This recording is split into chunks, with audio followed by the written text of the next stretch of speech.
朋友们，大家好。今天分享的是2024年10月德国媒体一期专家访谈节目，探讨的是为什么德国汽车越来越无力对抗中国汽车的竞争。德国最引以为傲的产业为什么兵败如山倒？反思是什么原因导致了这一切的发生？原视频的时间比较长，我节选了其中部分内容分成几集分享给大家。在这个部分中，专家虽然仍然在强调中国汽车得到了政府全产业链的补贴，从而形成了对西方竞争者的价格优势，但也承认中国人未雨绸缪，持续努力，现在的爆发只不过是正常的开花结果而已。而且中国在数字技术上的优势，让仰望了德国汽车40年的中国人现在开始彻底反转了。做一个小小的背景介绍，参加节目的嘉宾中有一位华裔男士李先生，他是在德国的华人第二代，出生并成长于德国，目前是一位知名的德国记者，曾担任德国日报的主编。他的父亲李文波可是一位大名鼎鼎的人物，是一位对中国汽车工业的发展做出过重要贡献的重量级人物。李文波出生于南京，后来赴德国留学，毕业于德国亚琛工业大学。1971年，他加入大众汽车公司，担任引擎研发部门主管，是公司当时唯一的华人员工。1978年4月的一天，李文波正在自己的办公室上班，突然接到公司新闻部门的紧急电话，说工厂门口来了一个中国代表团，不知道他们想要干什么。新闻部的同事问李文波是否还记得说母语，李文波说当然。同事说那你赶紧来当个翻译吧。就这样，他在大众汽车总部接待了当时中国机械工程部副部长杨铿率领的代表团，担任翻译，并促成了双方合作意向的形成。在他的努力参与下，1984年，大众汽车与上海汽车签署合资协议，成立了上海大众汽车有限公司，这是中国第一家轿车合资企业。李文波也出任德国大众驻北京的首席代表，负责协调大众与中国政府和企业的合作事宜。后来，李文波又出任德国大众中国和亚洲部主任，并参与和促成了17大众合资项目的落地和建厂。正是他将 VW 翻译为大众，使其在中国市场更具亲和力。李文波的努力为大众汽车在中国的成功奠定了基础，也对中国汽车工业的现代化起到了推动作用。So I think just to kick things off, big question for both Clifford and Felix. What are some of the biggest reasons the German auto industry is struggling? And when we talk about struggling, what are we actually talking about? Because they are still profitable. So maybe Clifford first. Well, one of the big reasons is, I'll tell you a story from when I was living in China. I had a friend from East Germany who, when the wall came down, he set up a business in China, and he used the money to buy a Mercedes because he wanted to buy a Mercedes. There were no Mercedes in China at the time, so he brought it in, and he was very proud of it. And one day it broke down, and he brought it into the service station to get it fixed into the garage, and they said, yeah, sure, we can fix it. And he came back the next day, and it was gone.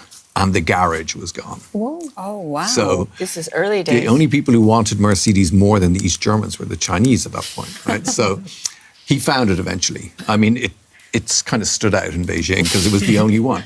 But this shows that there was a huge desire for Mercedes and for German cars and for Audi, which started it, and Volkswagen, which started it in China back in the 80s. But in the 4 decades since then, everything has changed completely because we've seen a lot of things. We've seen how they've absorbed so much. technology in China from the Western car makers. And they've also been able to benefit from a lot of other things. We've had, subsidies, which is a big issue, which I'm sure we'll be talking about as well. So it's just been such a subsidies, as in subsidies in China to support the domestic car industry there. That's right, and for the car manufacturers, but also right across the supply chain, because you've got subsidies for mining to bring up the materials. You've got cheap labor. You've got all of these kind of things that whereas Germany has gone the other direction. And if in terms of its prices have risen, and in order to take advantage of the low costs, it's gone to China. So a combination of all these different things and other factors, I'm sure, as Felix will point out. Okay, Felix. Yeah, there were two major mistakes by the German car companies and especially Volkswagen. The one mistake was, I remember 2017, I was also based in China as a correspondent, and we talked to the Volkswagen chief from in China, and the Chinese government said, okay, every 10th car has to be an EV, a new electric vehicle or hybrid, which are sold in China, has to be electric. And the Chinese car companies complained, the German car companies, everyone complained. Similar to what we hear here at the moment. And in the US. Batteries are not good enough. Yeah. There's not enough stations where you can charge, not enough charging stations. So it's the same complaints. And we asked the VW representative, and he said, yeah, all the plans for electric exist, but we would be stupid to start selling electric cars when combustion engines are sold so well. And until then, they made a huge profit, the German car companies. Now, 5 years later, every second car which is sold is electric. Every second in China. Every second now. Wow. In China, that is. The Germans are not the number ones anymore. Mm-hmm. And this is because China in these 5 years was doing their homework. We thought, even in China, everyone was it was a pandemic, and there was not much developing happening. Everyone was concerned about the pandemic. No, China did his homework in this time. Mm-hmm. Charging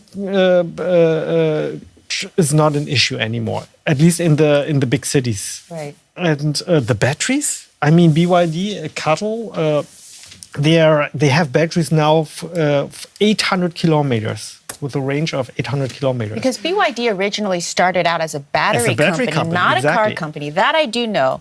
And that was when Warren Buffett at the time invested in BYD, attracted a lot of attention because he was betting on the battery technology. That's what's driving, no pun intended, the success of this car company. And this, as you mentioned, it started already in the 2000 years when they already started to put more emphasis on battery. They knew that would be the future or the most important technology for a future car. And so China's government helped to save all these wineries worldwide to get lithium. And the second, they put a lot of effort in development into batteries. And now all of a sudden, 5 years later, they are ahead. And they can do it much cheaper, much more efficient. Right. And the second misjudgment, of course, was how important digitalization is. I mean, we're talking about there are 200 car companies. 180 of them are too many of them. If you want to want to survive, it's not about how good the engine is. The big question is what software, what digital gadgets you have in the car for the Chinese consumers. Right. This is how they decide to buy a car, because engine, it's not a problem anymore. It's not an issue anymore. It's all about what extra gadgets they have. And the Germans, they said, do we need a karaoke machine in the car? A karaoke machine. There's some of them even have karaoke machines. That's already an attraction for me. But digitalization was never, the Germans were never strong in that. And maybe also a misjudgment was Volkswagen thought we can do our own software, and they failed. Yeah. And now they need the help of the Chinese software companies or the American software companies to help them. out. And this is also, of course, I mean, for 40 years, the Germans were the one who looked down and the Chinese were looking up. And now it's vice versa. Now the German needs the help from the Chinese engineers and software developers to get ahead. And this is a big catastrophe for a whole country which was so focused on automotive manufacturing. Yeah, I mean, the chat is just quite interesting because there's a whole debate going on about what's better, Chinese, German, or Japanese cars. And Japanese. We can't forget that. So I'll leave the chat to it to discuss that while we continue. But just flagging up, that's what lots of people are talking about. And just very quickly, where do German automakers sell most of their cars outside of Germany? Is China the biggest market? China. But it's diminishing, you say, as a share of diminishing, but it's still, I mean, China is the most important and biggest auto market in the whole world. It's bigger than the US. So when we talk about which technology will take over, this will not be decided in Germany, not decided in Europe, it will be decided in China. Because it is the most important. And technology-wise, all the developing is happening in China now.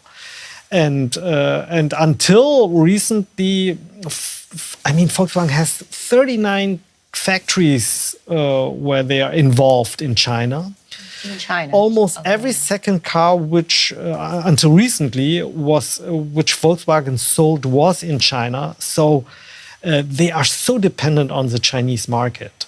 And we can debate as much as we want in Germany which engine will make the run. It's not our decision in Germany. It's a decision by the Chinese because this is the most important market. And this whole, when you go in Shanghai, just at the edge of the city, this whole when this was all exploding 20 years ago, when it really started to take off, there were schools just for engineers coming from Germany. It was whole villages and towns that were just full of, people who were working in this burgeoning industry. It was incredible to see, and just now everyone's talking about whether this is the Nokia moment, like with Nokia mobile phones, right? Yeah. What do you...